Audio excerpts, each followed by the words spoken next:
Well, hello there. This is Vitriol's the Chess Noob, learning and having fun with chess. Wrangling a draw from a completely lost position is one of the most elating experiences of chess. It's part of chess romance. This was not one of those games, at least not for me. I had a completely winning position, and then in the final steps, I trip over, face plant, I fall over at the finish line. Let's go take a look at this game. Now I had the black pieces, and white led with the Ruy López, e4, e5, knight f3, knight c6, and the Ruy López bishop to b4. And as I usually do in these positions, I played a Jaenisch Gambit with f5. I really like this move. Now, I'd recently had a look at a large database that I've been using for researching my new book. And the very first game of the Jaenisch Gambit in the database, recorded in the database, was between Banerjee and Cochrane. So Cochrane was a British lawyer in British Russia in the mid-19th century, 1850. He was a very, very keen chess player, and Banerjee was a local Indian man who had the reputation of never having been beaten locally. And so they brought him into the chess club in Calcutta, and Cochrane and Banerjee have a recorded series of games. And in this game, Cochrane used the Jaenisch Gambit against Banerjee and won the game.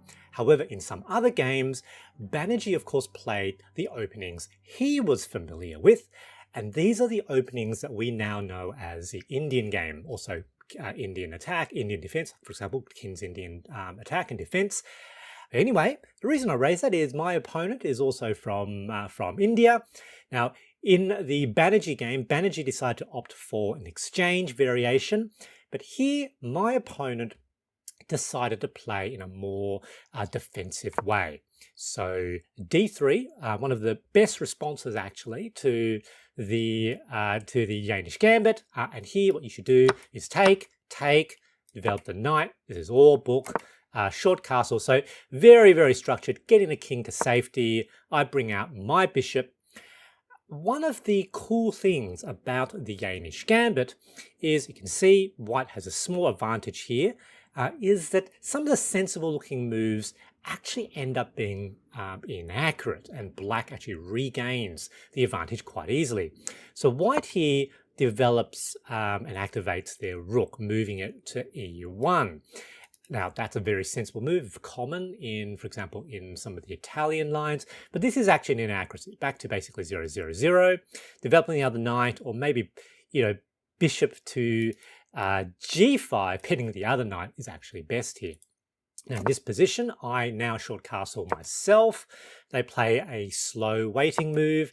I open up the diagonal for my bishop. They play another slow move with c3, and now I give the bishop a kick. What are you going to do? Here, because I've already castled, it's no longer pinned. The best thing for white to do is probably to exchange and damage my pawn structure, though the damaged pawn structure on the queen side may not be that good. If white opts not to do that, they should actually bring their bishop all the way back to f1. Fairly difficult to see. Naturally, they opt to do neither of those things.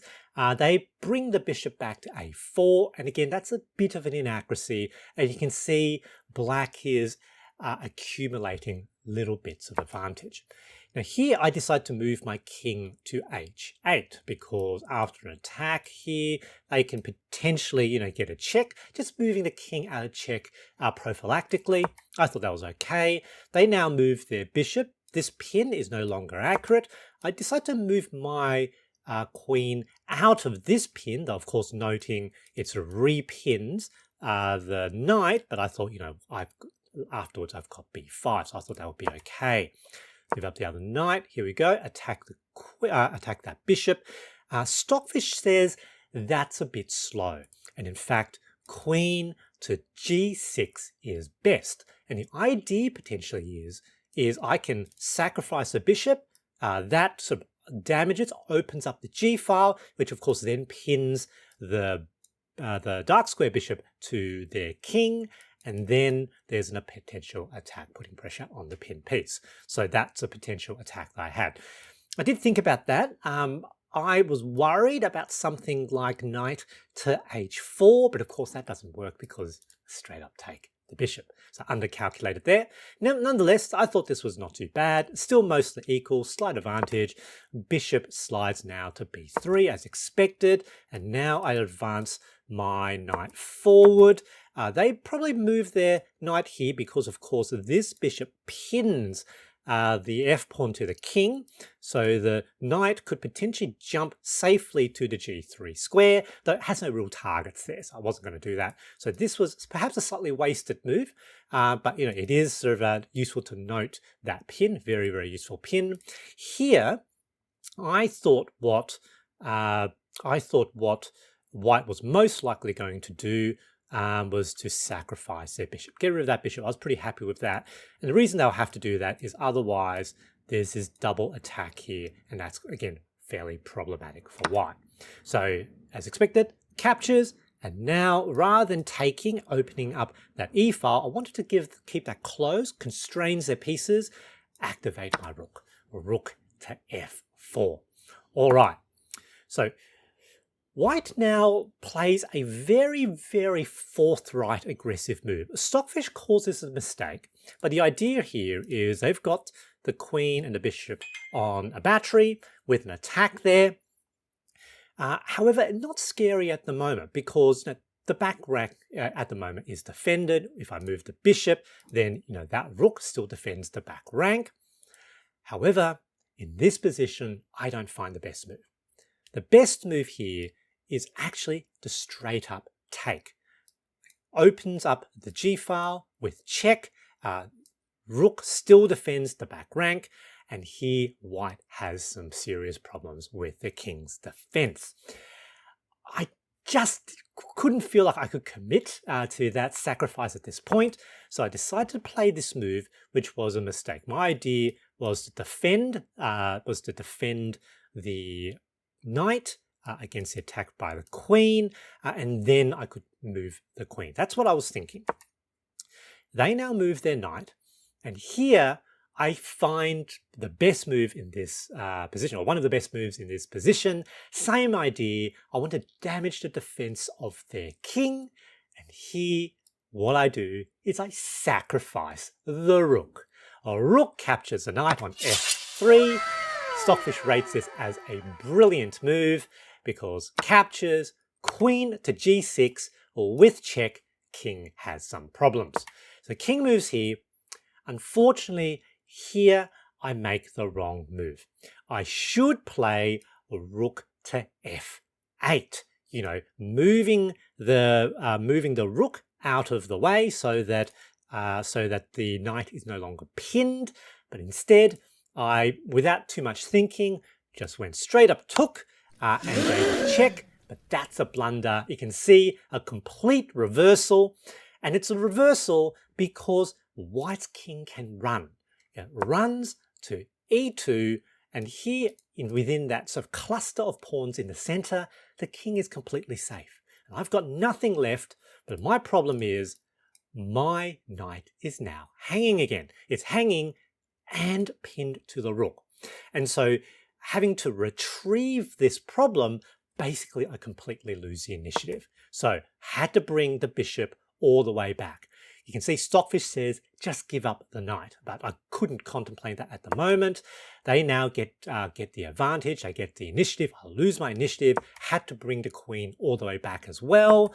That was probably an inaccuracy. I'm not entirely sure what they were thinking. Maybe they were thinking of doubling up their rooks, not too sure.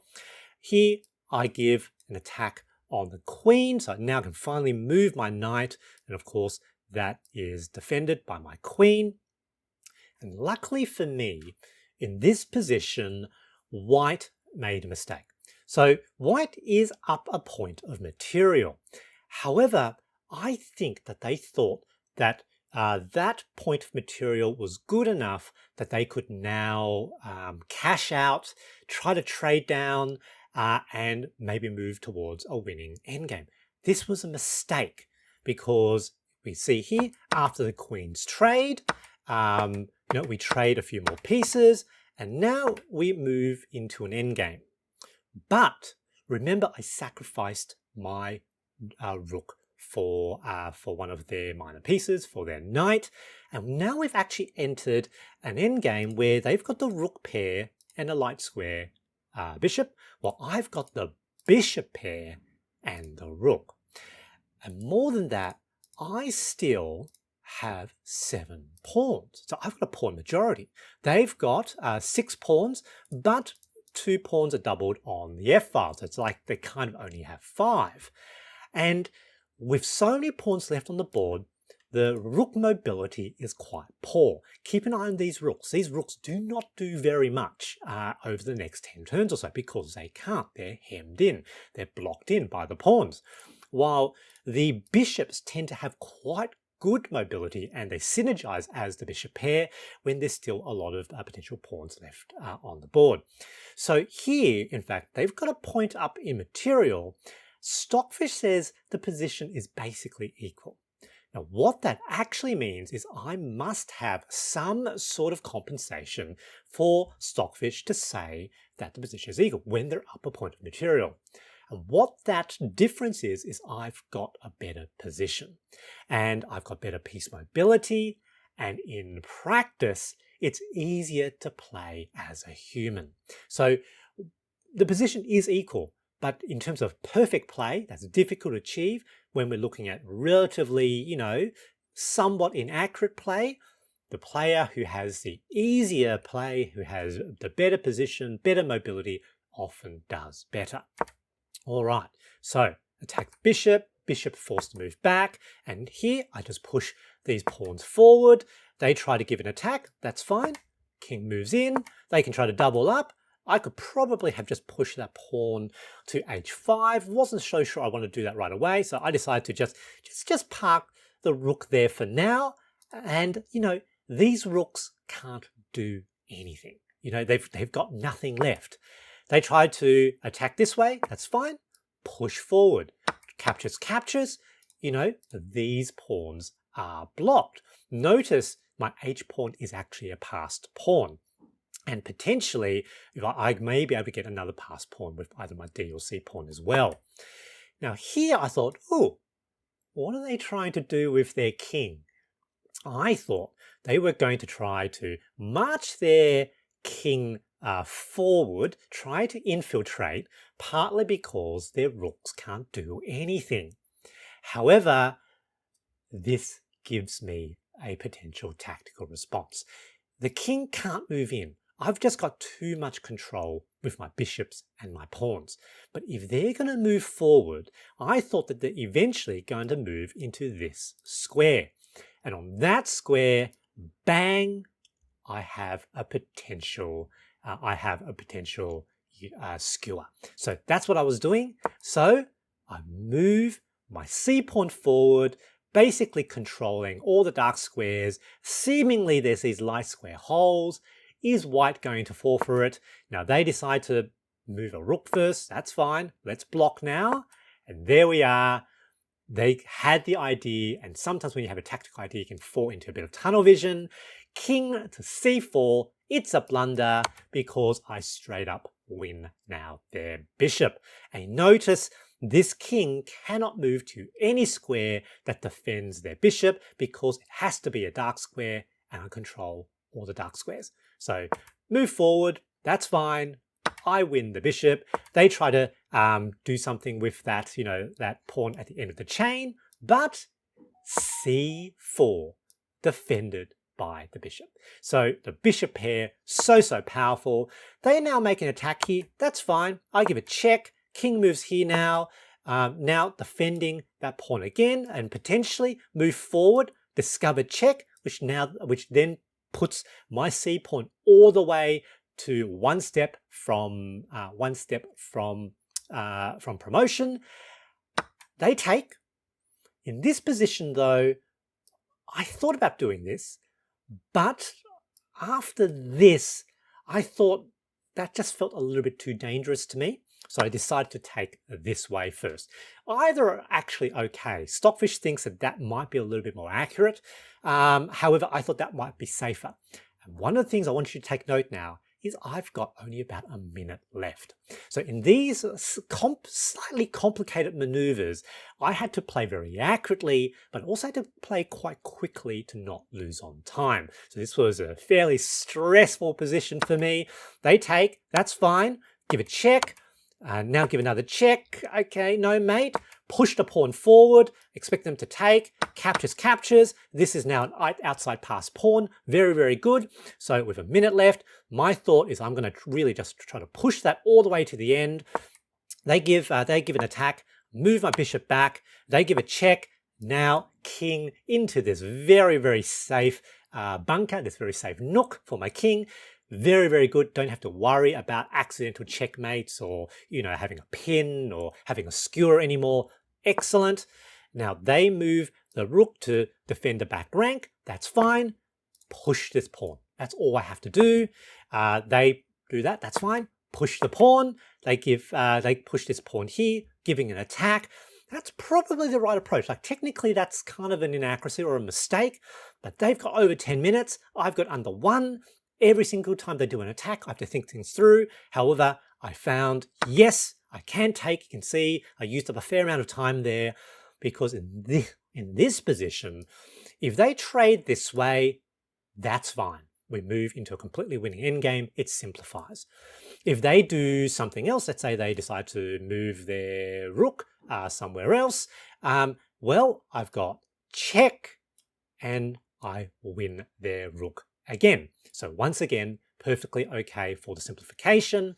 And here, white had to think for quite a long time and it gave me a bit of a reprieve. It allowed me to really think things through and I saw, yep, they're probably not going to capture or allow me to take that with check. They're probably not going to allow either of those moves. And if that's the case, all I need to do is to push that to promotion and then basically that probably forces a trade of one of their rooks for my pawn and possibly the bishop. Again, simplify. Then I have 2 pawns with an outside pass pawn. I should be able to win that fairly easily. Simplification is what I wanted. So yep, they decide to go to defend the back rank. Check. There we go. Give another check. Nothing else. Push, push, captures. You can see 40 seconds left. And here I felt very relieved. Felt definitely winning now. Give an attack, that's fine. Here we go, takes, here we go with check. And here I thought definitely I should be able to push forward. And you'll notice I'm regaining time now.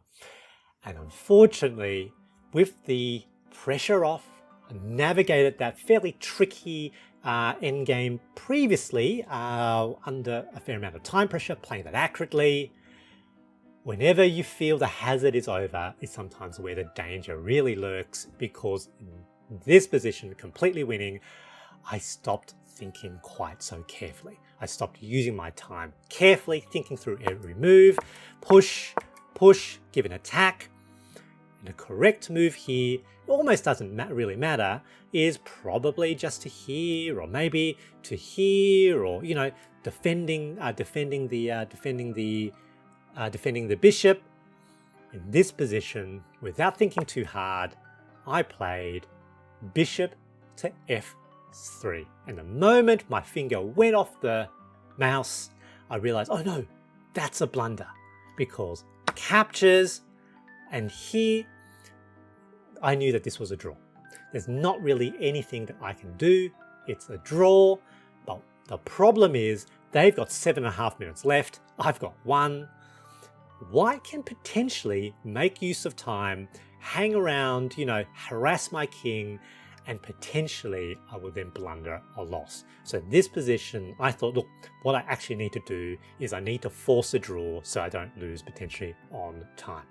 So in this position, give a check, right? Nothing much I could do. So rook back to g7, inviting a trade. White is probably relieved, probably hasn't had the time to think, wait a minute, I've got 7.5 minutes, almost 8 minutes. There's possibly ways for me to harass black, with tricky maneuvers that could potentially lead to a blunder. And so they decide to just end the game. And here, it's a draw because of insufficient material. I, felt a little bit sad, but it was a good battle. Definitely not one of my best games, especially at the end. Good game, GG. The big takeaway from this game is the principle: never give up and never surrender.